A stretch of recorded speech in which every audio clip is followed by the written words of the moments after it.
Right, this is an example of an autism classroom. This is my son Bennett's classroom. We've changed a lot of stuff as we go along because each child is individual. So we change what works and we change and we add some stuff or we take stuff away that doesn't work.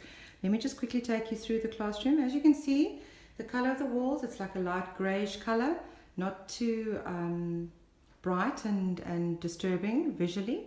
As far as areas are concerned, we have a variety of working areas. This is one of those comfy sacks that we bought him. It's a nice, it's like a beanbag, but it's a lot more comfortable and it's very big, so he can literally envelope himself in there, which is great for when he needs some deep pressure.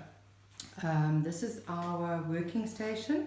So this is where both of us sit. We have swivel chairs because Ben struggles to sit still, and we find that the movement helps him to concentrate. At the moment our desk is quite cluttered actually. It was the end of the term, but usually most of these little toys and stuff we remove. However, we do use some of these puppets or characters to help us do the work. So some days if he's not in the mood to work, then we'll get Steve or Alex to do the work instead of him and then get it that way. This is a reward chart which you use a whiteboard marker on, so you can decide the goals every day. How we work it, it's basically a situation of, we say these are the subjects that we're going to have today, these are the points that we get, and if we get so many points, then this is the reward. Usually we work for Wi-Fi, so he gets 60 minutes Wi-Fi if he participates in the necessary subject that we do. Wi-Fi is the currency that my son works best for, but you find the currency that works for your child. This is our visual schedule. This we've changed quite a bit over the last term, purely because we first had it structured with times, 9 o'clock, 10 o'clock, 9:30, whatever the case is. And then I found that because there are so many contingencies in the day, and before you know it, you were busy focusing on behavior and never had a chance to actually do the necessary subject. So I took the actual times away and I just put time slots in, 30 minutes, 5 minutes, whatever the case is. And then it's obviously changeable, so we can take these off. They stick with press sticks, so we can change them as the days of the week change. Over here we have a schedule of the classes that we had for the week and the follow-up week, and those are our goals that we have. Those are the subjects and the curriculum that we have to cover for that specific week, and that was term 1. So next term obviously it will be term 2. Our workbooks are close by. What we've also done is we've color coded. You'll see that history, for instance, is pink, natural science is green, and the tag for natural science, it's not up there, but the tag for natural science is green. So we've color coded it to assist with that visual connection, to make things a little bit easier. We have our readers and our workbooks also stashed away. As you'll see that most of our material is put away in cupboards. We try not to have too much stuff exposed and have clear surfaces as far as possible, purely from the perspective that visually can be very distracting for the child.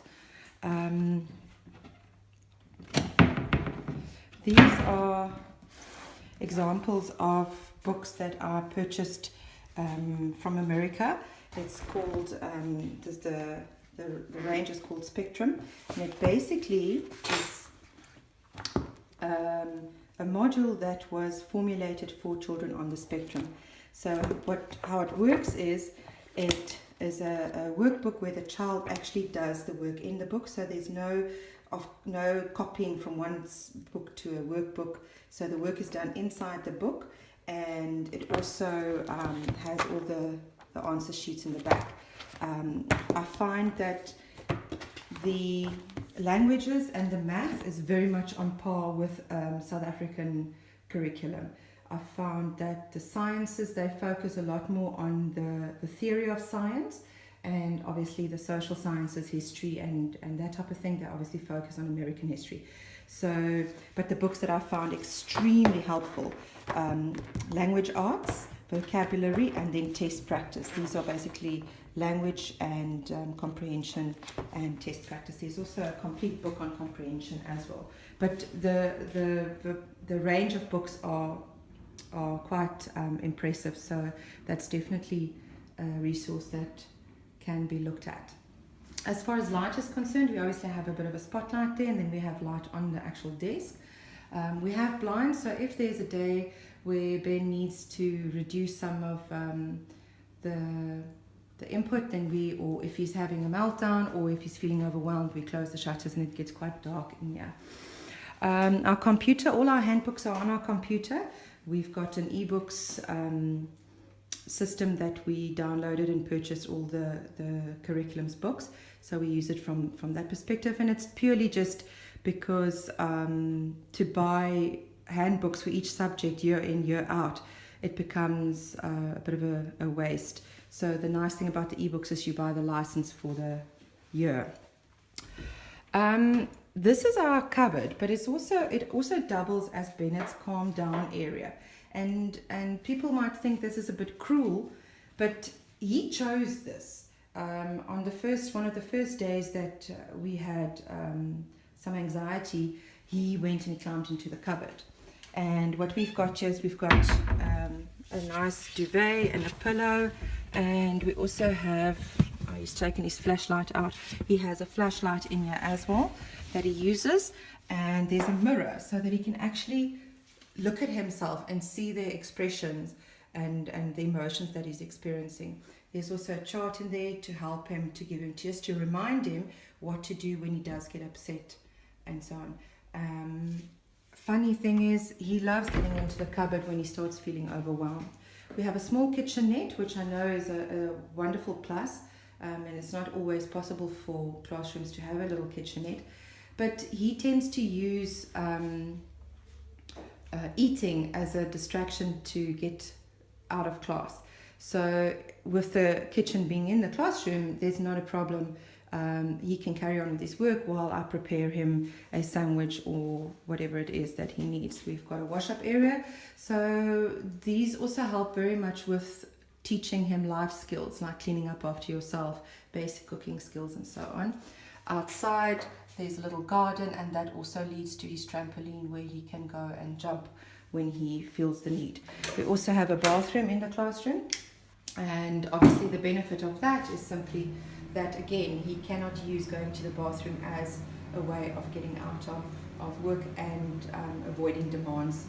So that's his bathroom. There's a couple of visual cues to say, please flush, or remember to flush and wash your hands. And the same when we enter the classroom, there's a few class rules that we've put up as you enter the class. Just as a simple reminder that these are the things that we do. We also have an aircon which helps with temperature. So as you can see, the classroom is very much adapted to that child's specific needs, and this is what we look for as a first prize situation for optimal learning.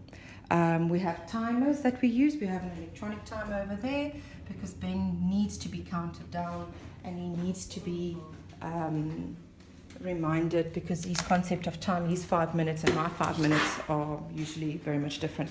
We have a whiteboard that we like to do some groundwork on. For days that he doesn't want to sit at the desk, for whatever the reason is, we do our work on the whiteboard with whiteboard markers. And what I do is I literally let him do the work, take a photograph of the work, print it, and then stick it in his book. So that work also counts. So it's not just a practice run. Something else that he really enjoys to use as an alternative to writing is to write in a flip file. So we have some flip files that we use, like this one. So we put a white piece of paper inside. This one is not quite right, but basically the effect is this. You put a white piece of paper inside, and then you can write on that with a marker. And this is basically what we do, A, B, C, whatever. And then for some reason he enjoys writing with the markers. I think it's because he doesn't have to worry about how hard he presses. It's on the plastic, so you can press quite hard, or you can use light pressure and the thing writes. And then once that is finished as well, again, I take a photograph of the page and then I print the photograph. For instance, we did some drawings here, and these are the drawings that he did on the plastic flip file, which we then printed out on the computer printer. Okay. I was quite amazed to find out that my son enjoys doing art. He just doesn't like getting dirty. So we do focus quite a bit on art. So these are some of his arts. We try and use different forms. That was a mosaic we did. This was a shadow picture that we drew. And then these are some of the clay models we made. And so yeah, we try and expose him to as many different learning styles as possible. And that basically is our classroom. This is not what every classroom looks like. You obviously adapt it to what works best for the individual child.